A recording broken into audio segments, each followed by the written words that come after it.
Bonjour, alors on va venir regarder aujourd'hui comment résoudre une inéquation de second degré à une variable. Donc, vous avez déjà parlé d'inéquation lorsqu'on était dans les demi-plans. Maintenant, on s'attaque avec celle de second degré. Vous allez voir que ça ressemble beaucoup à la démarche d'une équation que vous avez à la page précédente. Sauf que là, on a une petite twist de plus qui est d'aller gérer le terme d'inéquation, le symbole d'inéquation. Petit rappel justement par rapport au symbole d'inéquation. Lorsqu'on divise ou on multiplie par un nombre qui est négatif, ça vient inverser mon symbole d'inéquation de côté. Donc ça, c'est quelque chose que vous savez déjà, qu'on doit garder en tête quand on vient faire notre démarche. La particularité lorsqu'on est dans la fonction de second degré, c'est lorsqu'on utilise notre méthode avec les deux branches, le symbole d'inéquation sera inversé pour la deuxième branche. Alors ça, c'est quelque chose qu'il ne faut pas oublier. Chaque fois dans ta démarche, tu vas devoir venir inverser ton symbole dans ta deuxième branche. Alors, on va venir regarder ça ensemble avec le premier exemple juste ici. J'ai ma première inéquation plutôt, donc je vais commencer par me débarrasser du 4/5 en faisant diviser par 4/5 de chaque côté de l'égalité. On arrive à 2x à la 2 plus grand ou égal à 80 divisé par 4/5, on arrive à 100. Ensuite, je fais ma racine carrée de chaque côté de mon égalité. Et c'est à ce moment-là qu'on sépare en deux branches. Donc, d'un côté, j'ai mon 2x qui va être égal à la racine carrée de 100, plus grand ou égal, excusez-moi. Et de l'autre côté, j'ai mon 2x qui va être cette fois-ci plus petit ou égal. Et là, c'est notre moins 10. On se rappelle qu'on a toujours une valeur positive et négative. Mais ici, moi, j'ai comme fait une petite erreur d'inattention, c'est 10 qui s'en vient là. Il me reste à me débarrasser du 2, donc divisé par 2, partout de chaque côté. Et on retrouve x plus grand ou égal à 5, x plus petit ou égal à moins 5. Maintenant, quand on est en inéquation, très souvent, j'avais oublié de le rajouter dans le cahier de notes, on va se l'écrire ici. On veut avoir notre réponse sous la forme d'intervalle. Donc, c'est ce qu'on va vouloir avoir le plus souvent. Donc, la réponse en intervalle, selon le x, bien sûr. Donc là, j'ai pas un intervalle. Qu'est-ce que je peux faire pour retrouver mon intervalle? Il y a deux stratégies qu'on vous propose.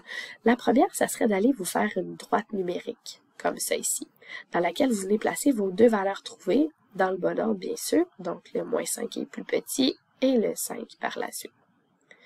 Et là, on va aller interpréter chacune des inéquations. Je veux un x qui est plus grand que 5. Alors, sur ma droite numérique, on s'en va par ici. Pour l'autre, on veut un x qui est plus petit que moins 5. Alors, sur notre droite numérique, on s'en va par là. Lorsque mes flèches s'en vont de des côtés opposés, ça va être un indice qu'on va avoir deux intervalles différents dans notre réponse. Alors, si je m'en viens justement écrire ma réponse, on va avoir x qui appartient. Mon premier intervalle, si on le regarde, celui de gauche, on a toutes les valeurs qui sont à gauche de moins 5. Donc, ce sont les valeurs de moins l'infini à moins 5.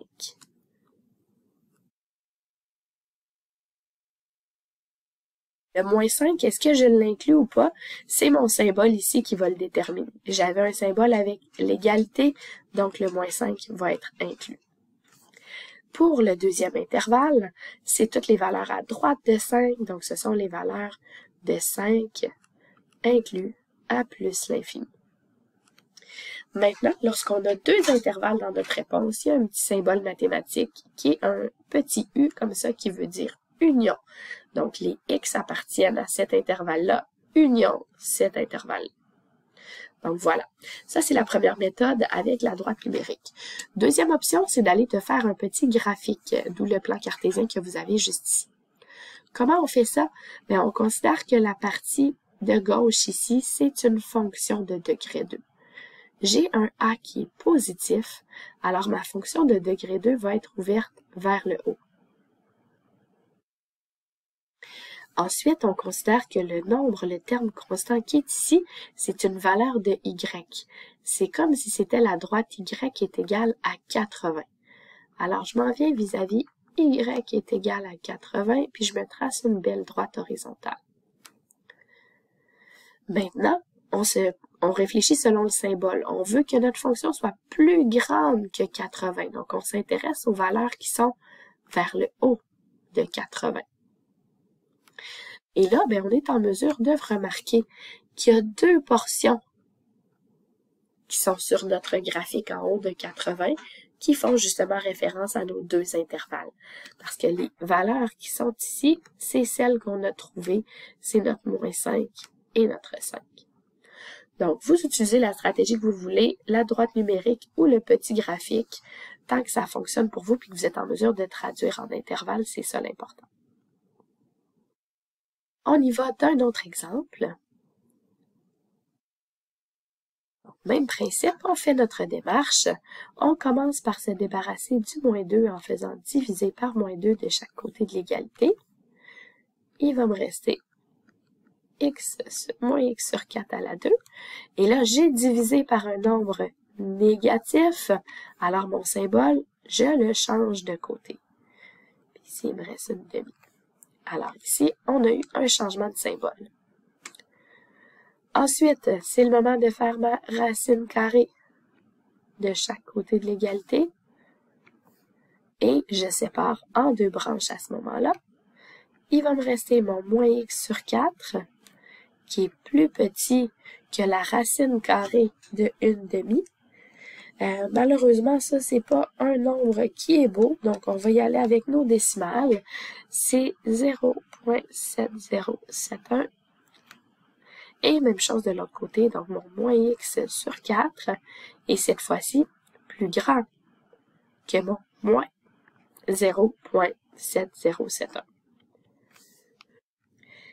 Ensuite, on continue. Là, excusez-moi, on fait attention, j'ai eu un autre changement de symbole. Il va me rester, pour isoler, à me débarrasser du, ici, moins 4, qui en fait comme un moins 1/4. Donc, moi, je vais aller diviser par moins 1/4 de chaque côté de l'égalité. Quelqu'un aurait pu aussi décider de faire multiplier par moins 4 de chaque côté, puis vous seriez arrivé à la même réponse. Je divise par un nombre négatif. Oh, mon symbole rechange encore de côté. Et on arrive ici à moins 2,8284. Et de l'autre côté, x plus petit que 2.8284. Là aussi, j'ai eu un changement de symbole. Donc, j'ai mes deux valeurs. Pour donner ma réponse, je peux y aller encore une fois de ma droite numérique. Donc, si je viens me placer mes deux valeurs, mon moins 2.8, mon 2.8, et je réfléchis mes intervalles. Donc, x plus grand que moins 2, on va vouloir être de ce côté-là.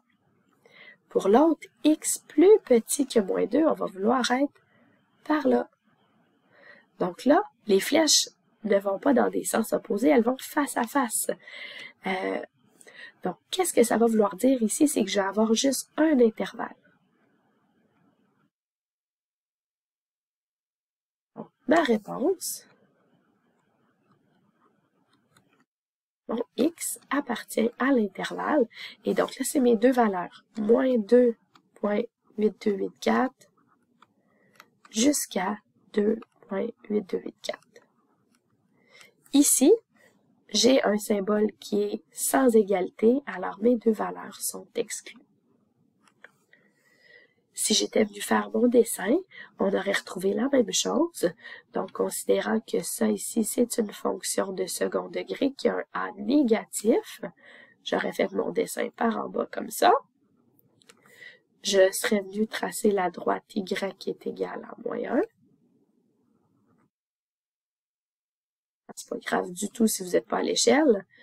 Et on veut être supérieur à cette droite-là. Donc, je me retrouve à être dans la partie du haut. Oups. Comme ça ici. Et c'est là qu'on peut remarquer qu'au lieu d'avoir deux branches, on a juste comme une petite montagne. Et c'est pour ça qu'on a juste un intervalle. Pour finir, il va arriver qu'il n'y ait aucune solution. On se rappelle que quand on résout des équations de second degré, parfois il n'y a aucune solution. Lorsque, au moment de faire votre racine carrée, vous vous retrouvez à avoir un nombre négatif à l'intérieur de la racine, on arrive à ce moment-là avec aucune solution. Par contre, lorsqu'on est en inéquation, ça ne sera pas toujours aucune solution. Parfois, ça va être à la place une infinité de solutions. Je vous ai marqué ici un petit truc pour pouvoir vous en rendre compte facilement, mais moi, je vous suggère d'y aller d'un dessin. Encore une fois, c'est plus facile de ne pas se mélanger au lieu d'utiliser le truc. Donc, si je viens tracer ici cette fonction du degré 2 là, le A, on a l'impression qu'il n'y en a pas, mais on se rappelle que dans ce cas-là, c'est toujours comme si j'avais un 1 devant, donc on a un A qui est positif. Elle serait vers le haut. Et là, on va tracer une droite horizontale vis-à-vis Y qui est égale à moins 5. Et là, on veut être plus petit que moins 5, donc vers le bas.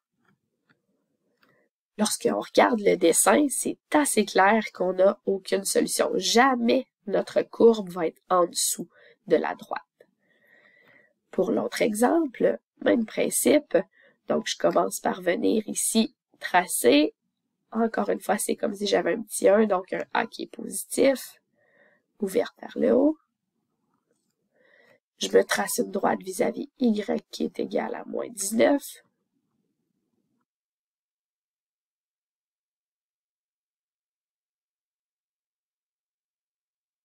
Et là, on veut être cette fois-ci en haut de moins 19. On remarque que notre courbe sera toujours en haut de moins 19. Donc, c'est les situations à une infinité de solutions. Quand on a une infinité de solutions, si notre réponse, on veut la donner en intervalle, bien, ça se retrouve à être notre domaine. Donc, de moins l'infini jusqu'à plus l'infini. Et on peut aussi qualifier ça des réels. Alors voilà.